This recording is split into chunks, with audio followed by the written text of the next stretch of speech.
So studies have shown that satisfied customers will tell 9 people about a positive experience. However, 22 people will hear if something was negative. You can't just build your site and forget about it and let it just sit there collecting orders. It's going to always change, and you're going to need to adapt and adjust accordingly. Sales are a good indicator of success, but your customers will have more to say. So how do you not only keep but grow your customer base? We're going to go through the first component of it is your analytics, and your analytics is the language of your site, or more importantly, the language of how your users are interacting with your site. And again, you're not going to potentially be able to read most of that, but spending time reviewing the language of your site and the data that your site is producing with your audiences is going to help you adjust and adapt. So everyone's familiar with Google Analytics? So there's so much in Google Analytics. What, no, we're not? But again, you've planned that already, so you already know that you have Google Analytics. So the first one here is your bounce rate. So your bounce rate is going to be an indicator of a satisfied customer. Does anyone, definition of a bounce rate? Anybody? No? So the bounce rate is when someone hits a page and then they exit right away. They don't do anything else, they don't click anywhere else, they just exit as soon as they come to your site. So every page on your site is going to have a different bounce rate. Your site in general is going to have a different bounce rate. So the key is to, like golf is always to get the lowest score possible from a bounce rate perspective. So being able to look through what are your highest bounced pages, why are they bouncing, and making adjustments and adapting accordingly is going to help. Your KPI trends are also going to be important to look at. So this is going to not only outline it by your revenue, but by your products, and then by the potential campaigns that you've been running as well, and comparing and contrasting the data, again, to see what's effective, what's working, what's not working.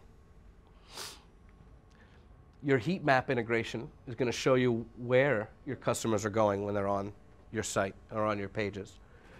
And seeing, okay, but I ran a campaign about toys, why isn't that showing up? Why isn't that higher? I'd expect it to be higher. So you can adjust and adapt accordingly to make sure that your campaigns and the actual traffic that's happening and the activity that's happening is aligned properly. Your overall general conversions, and it's going to be broken down by the different types of components that you're running, whether it's display or direct or email, and it'll show you, how those are doing. So if there's an audience or a different type of medium that's not working for you, why isn't it working? It'll give you the ability then to work through that and then, again, adjust and adapt. Your search terms. Back to the SEO component, knowing what you're trying to get ranked for and what you're trying to be shown for is going to be key. And then looking at what your customers are actually using to find your site. Maybe you need to rethink something, or maybe you need to adjust something. Are they spelling something incorrectly? So this will allow you to make changes pretty quickly. And then your abandoned cart component. So Magento or the other platforms will have it as well. Google Analytics does as well. And then you can compare and contrast the two. Where are my customers dropping off? Why are my sales not where they need to be? Why are my carts being abandoned? So this will give you the insights into what's happening at each stage. And again, broken out by the specific medium that you have them coming into your website. So, and all of those items and the experiences that they're having and what they indicate are all part of that experience. So you want to make sure that it's a positive experience every time, no matter what channel or what avenue they're coming in from. So we have conversions, so how do we optimize our conversions? So there's some tactics you can do from A/B perspective, where an A/B test is where you just change something slightly to see what's more effective. Could it be a piece of creative? Is it a form versus a PDF download? Is it a subject line? What's driving that conversion, or what's not driving that conversion? And then that allows you to adapt and adjust accordingly. So the last one here is going to be speed, and speed. It's the name of the game. Every second's going to count when it comes to e-commerce and your e-commerce application, because your customers are demanding it. They want to buy, and they want to buy now. And through automated monitoring and some load testing of your site, you can inspect daily to ensure that your running times are as quick as possible. And an interesting statistic is if an e-commerce site is making $100,000 per day, a 1 second page delay could potentially cost you $2.5 million in lost sales every year. So the key takeaways through the 4 easy steps: know your products, your customers, your goals, your challenges, and your competition. You want to take the time to build the right user experience using wireframe style tiles, and then you can bring that final concept to life. Have a solution in place for each of your audiences and make sure your messaging to them is consistent and integrated. It's not just about getting loud, it's about getting strategically loud. And do not set and forget. Through the use of analytics and other tools, continually strive to refine your online shopping experience and grow your business. So there's a lot of challenges, right? There's challenges in everything we do, challenges in everything we're talking about today. And you know, we talked about mobile, big challenge. We talked about, well, we didn't talk about, but big data is a huge one that's probably a whole set of lunch and learns on its own. So we won't go into detail there, but big data, how do I know what people are doing? How do I gather that information? How do I share that information? It starts with that analytics. It starts with understanding what people are doing when they come to your site. That's a form of big data. This is just a fancy word for knowledge. It's really a fancy word for understanding what that information is, gathering that information, sharing that information, capturing it, etc. You know, security, which I'm going to focus a whole bunch on, and the content, which we talked a lot about, making sure that content is fresh and available and so on. And if we get one of these wrong, often we get the guy in the middle who says, I'm not going to buy from you. And that's the problem, and that's what we're trying to avoid. That's the challenge that we're really trying to avoid, is we want him to switch that over and say, I'm going to buy from you, I'm going to buy from us. So switching gears, I guess, a little bit to security and compliance, does anybody, or does everybody know what PCI is? A few, yep. So anybody who's taking credit card information and processing credit cards must abide by PCI. And it goes beyond just the people at the site. So if you're hosting your website with a vendor, so you've got a website up and you're taking credit card information, it's sitting on a GoDaddy server, you better make sure that they're following those rules as well, because they are holding your information, it's going through their servers, they need to be PCI compliant as well. As a matter of fact, we just, at iNetU, we just went through and got our PCI 3.0 certification. I think our director of security found out yesterday we passed, and all is good. Those things are critical because they're looking at how secure is the information, how compliant is it. And I can guarantee that Target was PCI compliant when they got breached, right? So compliance doesn't mean secure, and secure doesn't mean compliant. We need to look at both things. We need to look at PCI, and this is just a view of a dashboard that we use and that we have in our tooling. But what it does is it gives me the idea of all of the things I need to look at, the 12 steps, if you will, of PCI compliance, and then the breakdown of those different steps into each one of those pieces, allowing you to understand and assess where you are when it comes to compliance. And what is your responsibility, because it's not all yours. A lot of PCI compliance says, well, is the data center secure? Do you have multi-factor or tri-factor authentication to get into that data center? Well, you're responsible for it because you're the ones that are capturing that data potentially, but it's your data center, wherever that's housed, that has to have that set of security, right? That tri-factor authentication. Someone you are, something you know, and something you have. Something you have, thank you. Right? Being able to have all three of those things. So compliance is important, but security versus compliance, as I said, right? Just because I'm secure doesn't mean I'm compliant. Just because I'm compliant does not mean that I'm secure. And it starts at the application level, or in this case, you know, right, at the Magenta level, at the website level. And making smart decisions at the architecture level as well. what am I going to capture and what am I not going to capture as I'm building that out? Do I really need the customer's credit card information? Or can I use a web service? Can I use a service that does credit card processing? So all I'm doing is passing it through. I'm never holding it. But now I just took my database out of the mix. So my data isn't, I'm not storing that customer's credit card information. I'm just passing it through. I still have PCI concerns because my website allows you to enter that credit card number. I need to make sure that that website is set up so that we're not cookieing that credit card number so that anyone who clicks on there can hit it, or I can say don't save this or save it, and all of those things. But making those architectural decisions at that early stage of how am I going to handle credit cards or how am I going to handle payments is going to be critical, or is critical, when you're setting up and managing that site. And it comes down to what tools can be used, looking at the application, and in compliance, right? It's mandated. We have no choice. We can go out of business if we're not in that case, if we're not in compliance. And what happens is we know all of this, and from the biggest boardroom to the smallest conference room, it's always, well, yeah, security doesn't buy me anything. I don't get any more customers if I'm secure or if I'm compliant. So am I really going to spend the money there, or am I going to spend the money elsewhere? And this is what we often do, right? We put up the gates, and people go around those gates.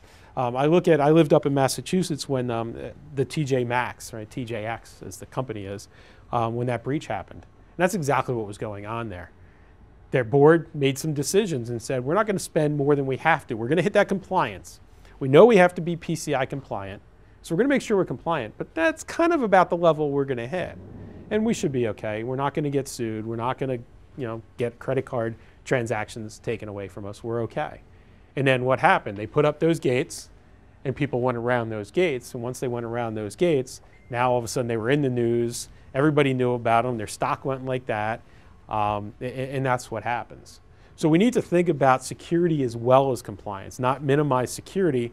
And it's a hard one. It's kind of an insurance policy, right? None of us want to buy life insurance.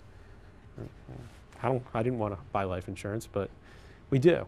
And it's how much of that do we invest in, and how far do we go with those sorts of things. And that's exactly the same thing here. But here's where it kind of gets scary, right?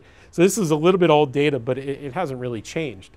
Right? An initial attack to initial compromise generally takes minutes.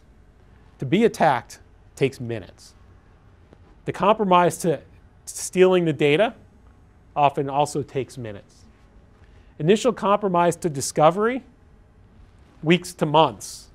Discovery to containment, weeks to months, right? This is real data. This is from the Verizon report. Verizon does a study every year on security and breaches and all of those things.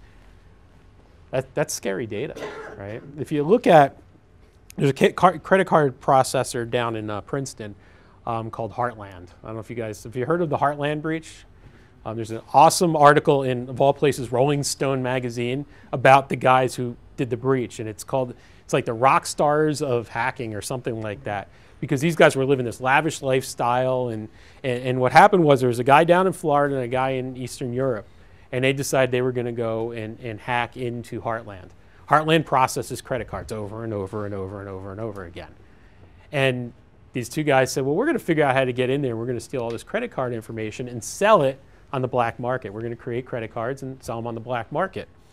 What they did was they were able to figure out a way via a coding error, which is called SQL injection.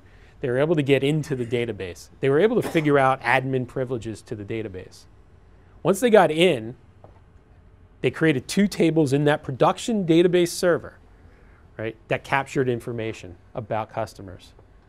They captured those, they created those tables. Now you'd think, well, wait, there's logs for that, and there's security tools. Well, they got around the firewall via SQL injection. The logs they instantly deleted so that they never got picked up because they were admins to the database. So they went in and said, delete log, cleared it out. For 6+ months, they were filtering data that took them minutes to start to gather as credit cards were getting processed. 6+ months later, the credit card companies, not Heartland, the credit card companies said, all of these fake credit cards that we're seeing pop up and that are costing the banks money and costing the credit card companies money, there's one common denominator here. They're all processed through Heartland. We better go audit them.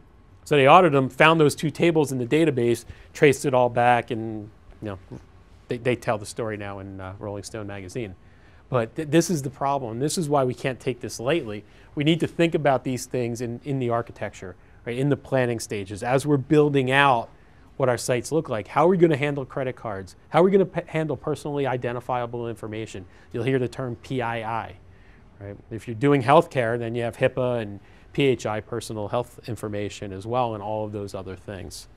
So it's really critical to put up the right pieces in what we call depth in defense. It's not just put up that gate that everybody drives around, but put all of the different pieces in place, starting with firewalls, IDS and IPS, so detection systems and prevention. So these are intrusion protection and defense in detection. Knowing if somebody's trying to break in, and if they do, how do I isolate that? Right? And your hosts who are hosting your website should be putting these pieces in place to make sure that you're safe here. Then it gets down to the application level and managing at the application level, right? Having the different server protections and so on, so to keep those bad guys out. There's the hacker. Yeah, there we go.